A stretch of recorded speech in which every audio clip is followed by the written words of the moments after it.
Germany में PhD, America में world class research और हाथों में विदेशी डॉलर्स का ऑफर। लेकिन क्या आपने कभी सुना है कि कोई ये सब छोड़ के गाजीपुर लौटा है? मिलिए डॉक्टर त्रिनाथ मिश्रा से। दुनिया के टॉप जर्नल्स में 20 से ज़्यादा पेपर पब्लिश करने वाले ये साइंटिस्ट आज रियर अर्थ एलिमेंट्स के मास्टर माइंड जाने जाते हैं। इनका विज़न क्लियर है, जो देश तकनीक में आगे होगा वही दुनिया जीतेगा। डॉक्टर मिश्रा ने ब्रेन ड्रेन को तगड़ा जवाब दिया और चुना गाजीपुर पीजी कॉलेज को। वो कहते हैं, समय ने बताया कि मेरी ज़रूरत यहाँ है। आज के यहाँ के युवाओं को ग्लोबल साइंटिस्ट बनाने में जुटे हैं। असली सक्सेस सिर्फ पैसा नहीं, अपनी जड़ों को सींचना है। डॉक्टर त्रिनाथ मिश्रा आज गाजीपुर का गौरव हैं। सर, आपके जीवन में कौन सा ऐसा मोड़ था जो आपने तय किया कि मुझे रिसर्च फील्ड में ही जाना है? रिसर्च फील्ड में जब हम पीजी का कोर्स कर रहे थे तो वहाँ पे एक रिसर्च प्रोजेक्ट था मास्टर्स में हम लोगों का। और वहाँ पे डॉक्टर सर्वपल्ली राधाकृष्णन के ग्रैंडसन थे डॉक्टर गौतम आर देशराजू सर। उनके साथ जब इंटरेक्शन करने का मौका मिला तो रिसर्च फील्ड में काफ़ी इम्प्रेसिव रहा। एंड देन वहाँ पे मैंने डिसाइड किया कि मैं रिसर्च फील्ड को कंटिन्यू करूँगा। आपने जर्मनी और अमेरिका तक की यूनिवर्सिटीज में रिसर्च किया है, क्या डिफरेंस पाया आपने?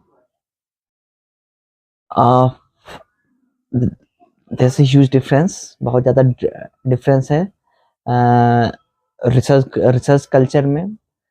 एंड वहाँ पे जो फंडिंग है, जो सपोर्ट है, इंफ्रास्ट्रक्चर है रिसर्च को लेके मच बेटर है कंपेयर टू वो अपने जीडीपी एक्सपेंडिचर में भी दिखता है। लेकिन बहुत कुछ वहाँ पे सीखने को मिला। और तो आई होप कि हमारी भी गवर्नमेंट थोड़ा सा रिसर्च एंड डेवलपमेंट पे जीडीपी एक्सपेंडिचर को बढ़ाए। रिसर्च के दौरान जो आपका सर टॉपिक था, विषय वस्तु था, वो क्या था और उस पर कैसे आपने काम किया? टॉपिक हमारा सुपर कंडक्टिंग मटेरियल्स को सिंथेसाइज करना था। और उस फील्ड में हमने कुछ फेरोमैग्नेटिक कंपाउंड्स भी बनाए। और जैक्स जैसे पेपर में हमारे कुछ कंपाउंड्स मेंशन हैं। उसमें एक सल्फर कंपाउंड है, यूरोपियम गोल्ड जिंक था, जिसमें कि लैंथेनाइड्स कंपाउंड्स पे मेनली हम लोग काम करते थे। तो lanthanides compound rare earth compounds होते हैं।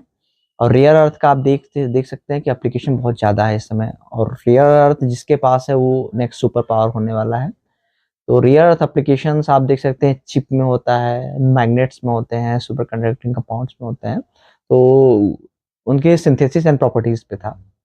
आपकी जैसे पूरी सर रिसर्च की जो जर्नी रही वह अब्रॉड में ही रही, तो आपने जो मौके हैं या अवसर हैं वो इंडिया में ही आपने देखा, तो इसको कैसे आप देखते हैं कि आपने वहाँ अवसर छोड़ के यहाँ पे आप आए?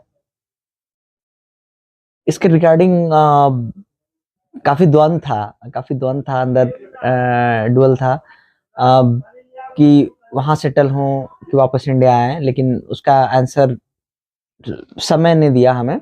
विद द टाइम मैंने ये रियलाइज़ किया कि आई वाज लकी कि मेरे को ये सब देखने का अवसर मिला, मैं वहाँ तक गया। एंड वो हमने सोचा कि कुछ वापस चलेंगे तो कुछ डेफिनेटली अपना नॉलेज एक्सपीरियंस अपने बच्चों के साथ शेयर करने का मौका मिलेगा। जैसे आपने कहा कि नॉलेज एक्सपीरियंस शेयर करने का मौका मिलेगा, तो पीजी कॉलेज में आप असिस्टेंट प्रोफेसर में कार्यरत हैं, तो यहाँ कैसे रिसर्चर्स को आप अपना स्किल, अपनी सिखाई हुई चीज़ें बता रहे हैं, या कैसे नए तरीके से जो आपने जर्मनी और अमेरिका में यहाँ पे रिसर्च इंफ्रास्ट्रक्चर को अभी और बेहतर कराना है। बेसिक केमिस्ट्री पे फिलहाल हम लोग यहाँ पे जोर दे रहे हैं। साथ में स्ट्रक्चर्स एंड बायोमेडिकल एप्लीकेशंस पे भी हम लोग कुछ काम कर रहे हैं। और हाइड्रोजन बॉन्डिंग पे भी फोकस कर रहे हैं, जिसका कि मेडिकल फील्ड में काफ़ी एप्लीकेशंस हैं। तो बच्चों का बेस अगर अच्छा होगा तो रिसर्च में नो डाउट, तो उसमें यूजी एंड पीजी के क्लास के दौरान हम स्क्रीन आउट करते हैं कौन बच्चे रिसर्च के लिए डेडिकेटेड हैं। उसमें से स्क्रीनिंग करने के बाद फिर हम लोग रिसर्च के लिए उन्हें मोटिवेट करते हैं। आज हमारे बच्चे आईआईटी से लेके आईसर तक हमारे बच्चे हैं, JNCASR तक हमारे बच्चे हैं बेंगलोर। तो हमें अच्छा फील आता है जब हमारे बच्चे एक्सेल करते हैं।